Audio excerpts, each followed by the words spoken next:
je suis en mer, je suis seul, j'ai pas l'entraîneur dans l'oreillette pour me motiver. Aujourd'hui, c'est vraiment l'humain qui est un peu le facteur limitant de ces IMOCA. Faire du sport, c'est quelque chose que j'apprécie beaucoup. C'est agréable de se dépenser, de bouger. En fait, mes goûts, au final, évoluent. Naviguer en équipage, c'est un niveau d'intensité plus élevé. Moi, la solitude, c'est quelque chose que j'aime.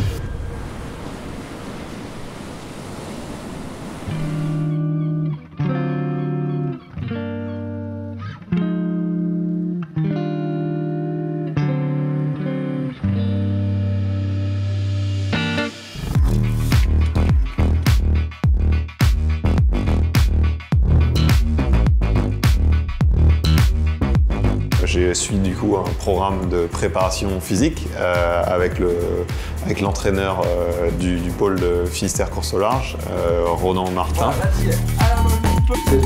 D'accord. 45 secondes, 15 secondes. Ça consiste en deux séances par semaine. Ça, c'est la partie vraiment préparation physique pure. Et au-delà de ça, moi, je rajoute des compléments. Je fais pas mal de vélo de route. Voilà, pour le fun, je fais un petit peu de wing foil aussi, de temps en temps un peu de course à pied. Voilà, au final, ça fait j'arrive à faire voilà, entre 4 et 6 séances de sport par semaine. Ah, c'est parti pour 45 secondes. Allez, on ne peut pas vraiment travailler juste le haut du corps. Voilà, c'est important de travailler en uniformité. Donc oui, effectivement, il y a beaucoup de colonnes, de mouvements de bras, mais il y a aussi beaucoup d'exercices au niveau des membres inférieurs. Beaucoup aussi de proprioception, de gainage. Voilà, c'est important c'est important de pouvoir restituer de la puissance, mais il faut pouvoir le faire dans un environnement instable qui bouge beaucoup. Faire du sport, c'est quelque chose que j'apprécie beaucoup. Voilà, c'est assez agréable de se dépenser, de bouger. Aujourd'hui, c'est vraiment l'humain qui est un peu le facteur limitant de ces IMOCA qui sont extrêmement exigeants. Donc voilà, c'est important aussi de préparer cette partie-là au mieux. Ouais, toi aussi, salut. Salut. Profite bien. Petite séance du sport du vendredi, puis maintenant j'enchaîne avec un peu de préparation mentale. Donc il y a la partie physique, mais aussi il y a la partie mentale qui est extrêmement importante. Voilà, quand je suis en mer, je suis seul, j'ai pas l'entraîneur dans l'oreillette pour me motiver ou il faut vraiment que je me débrouille pour me relancer s'il y a un coup de mou. Voilà, donc voilà, la force mentale est importante, surtout voilà, sur des courses très longues. Une course comme le Vendée Globe, c'est 3 mois. Donc pour la partie mentale, j'ai fait appel à Jean-Pascal Cabrera, qui m'accompagne cette année. Donc voilà, pour l'instant, on met un peu les fondations en place, on pose un peu les choses, on fait quelques exercices à faire de manière quasiment journalière. Ça demande de l'assiduité, mais voilà, les résultats viennent souvent assez vite quand on s'y tient. Donc voilà, c'est plutôt agréable. Salut Jean-Pascal, ça va? Ouais. Et on va faire un point sur les avancées dans ce travail de préparation mentale. Chaque fois que je fais une séance de sport, j'essaie d'y penser, mais c'est vrai que voilà, faut que j'avais réussi à réintégrer ça dans ma routine. Là, je l'ai un peu reperdu, donc faut que j'arrive à remettre dedans. Ouais. Continue toujours à peaufiner sur ta personnalité dans l'effort, puisque finalement, au bout du compte, c'est ça qu'on recherche, hein, c'est d'aligner l'effort avec ta personnalité et d'aligner ta personnalité avec l'effort qui est produit. La stratégie, c'est de pouvoir intégrer cette concentration sur 5 minutes et la replacer dans une motivation à long terme, à moyen et long terme. De ce que tu dis, donc c'est l'intégration d'un groupe de 4. Oui, alors en fait, je vais participer à une étape de l'Ocean Race. Donc c'est la course autour du monde en équipage qui est partie mi-janvier. Donc il y aura pour 9-10 jours de traversée, plutôt dans le froid. Et du coup, là, j'intègre un groupe, un collectif qui existe déjà. Donc voilà, ils attendent de moi que je fasse ce que je sais faire. À mon avis, il y a un petit défi très intéressant à prendre.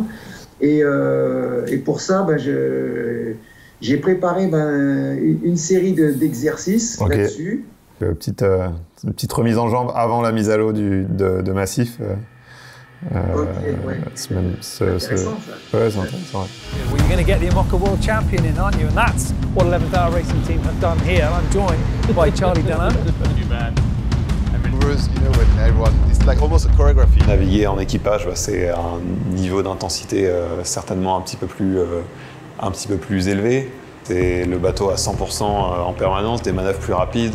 On s'autorisait à plus souvent changer les voiles. C'est toujours bien de partir de plus haut et d'essayer de s'en rapprocher en solitaire. Cette année, c'est une bonne année pour ça, parce que donc, effectivement, j'ai cette participation à l'Ocean Race.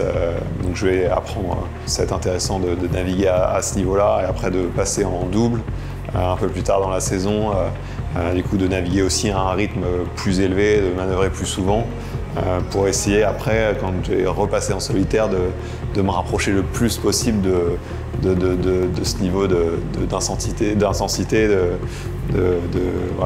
ce rythme. Et c'est plus facile comme ça que dans ce sens-là que dans l'autre.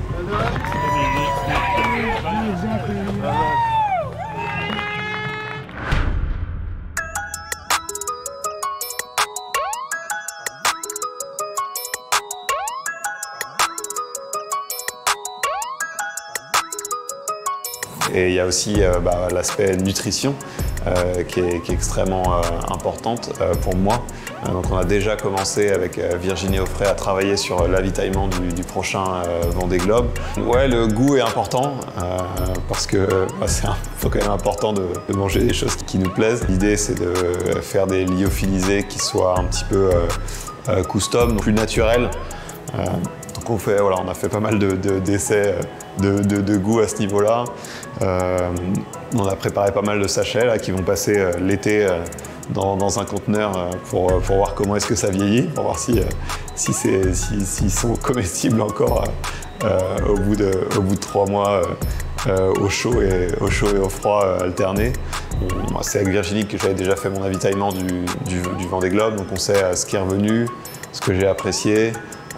Aussi, on essaye de faire attention parce que, en fait, quand on mange souvent la même chose, quelque part, on use cet aliment. En fait, au bout d'un moment, on a peut-être moins envie d'en manger. Donc, en fait, mes goûts, au final, évoluent. Il y a des choses que j'adorais il y a quelques années que j'aime plus du tout maintenant.